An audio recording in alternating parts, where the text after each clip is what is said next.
Hey everyone, I'm Rob Stevenson, and together with Christy Gamroll, I co-lead a project called WePrevent.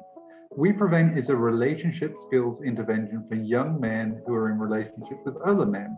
And by young, I mean men who are 15 to 24 years old. The intervention is teaching them the skills necessary to communicate with their partners about the active engagement in HIV prevention. In this study, we asked about their experiences of recent intimate partner violence, and we found that 20% of young men reported that they'd been the victim of intimate partner violence in the last 12 months. Among these, 6% of young men said that they'd experienced forced or coerced sex, which is an alarming rate of IPV.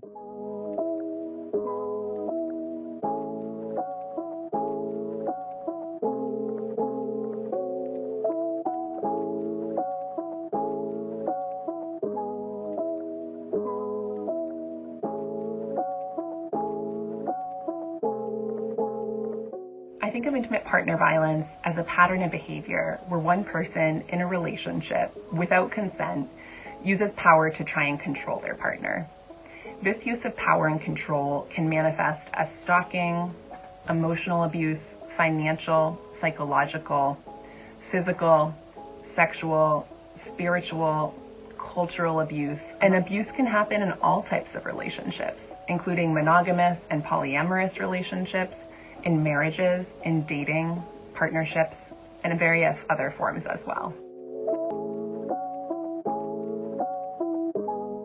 In addition to some of the typical aspects of an abusive relationship, some of the unique aspects of an intimate partner violence in an LGBTQ relationship can be the abusive partner refusing to use the correct pronouns, the correct name, the correct identity of the person that they're in a relationship with.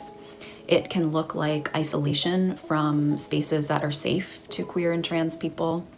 It can look like trying to dictate or control the way that somebody expresses their gender or their sexuality, so this is how you should dress or act as a non-binary person or a trans feminine person or a trans man, etc. It can also look like potentially threatening to out that person, whether to their workplace, to their family, and using that as leverage to control them. And on the flip side, it can be potentially using a marginalized identity to blame their partner for everything and not taking accountability for one's actions. First, I think about trusting yourself and your intuition. It's okay to be unsure or conflicted. It's okay to be deeply in love with your partner and to want abusive behavior to stop. Trust that part of you that says something's not right. I think about seeking connection and guidance from people that won't blame or shame you or tell you what you need to do. Seek community you trust and stay in contact, stay in conversation. Certainly reach out to a domestic violence agency. There are supports for folks no matter your gender or your sexual orientation. We've got you, and we're here to help consider your options, whether that's like a shelter or a restraining order or something different. You have a say when or if you want to leave a relationship, and you don't even have to want to leave a relationship to seek help. We want to help you make the best choices for you. Finally, I think about safety, and I encourage folks to think about small choices they can make that would help you feel safer even when safety is not possible. Maybe that's having a bag packed so you can leave on a moment's notice. Maybe that's having a friend or a neighbor check up on you every night. An advocate or a counselor or even a hotline can help you think about making safer choices. Some of the unique barriers for LGBTQ survivors to access support are the historical kind of cultural belief that survivors of intimate partner violence and domestic violence are cisgender heterosexual women and that perpetrators are cisgender heterosexual men. So that's very much what we still see culturally in the media, what we hear about written professionally. There's still limited resources for LGBTQ specific survivors of intimate partner violence.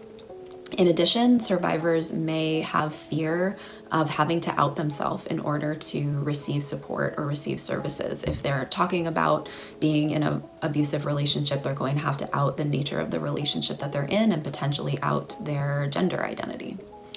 In addition, the institutions that provide a lot of support for survivors, such as medical institutions, mental health institutions, the criminal justice system, all historically have had transphobic and homophobic beliefs embedded in those systems. So the fact that being gay was a mental illness and gender identity, being trans has been pathologized as a mental illness.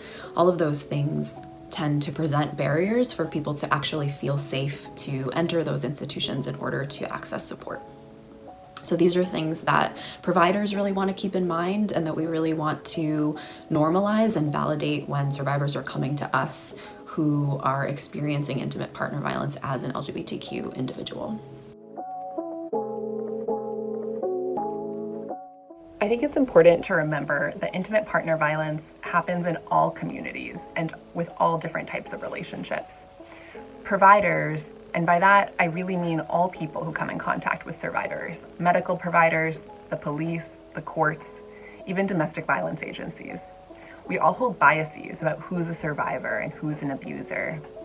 And in order for survivors to be seen and to receive the support that they need, providers need to do the ongoing work of unpacking their own internalized messages of racism, colonization, transphobia, homophobia, among all other forms of oppression. Grounding yourself in the definition of abuse, specifically that intimate partner violence is a pattern of power and control, and continuing to unpack your own biases helps ensure that you're not relying on these stereotypes and helps ensure that LGBTQ survivors are getting the support that they need.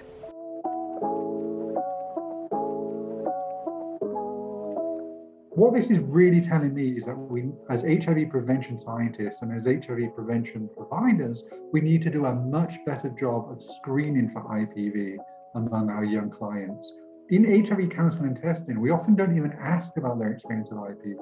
We need to teach HIV counseling and testers how to ask about IPV, how to understand, how to talk to clients about the risk of IPV and how IPV could be putting them at greater risk of HIV. Until we do that, there's a subset of very high-risk young men who are in abusive relationships who are going to continue to be at an increased risk of HIV.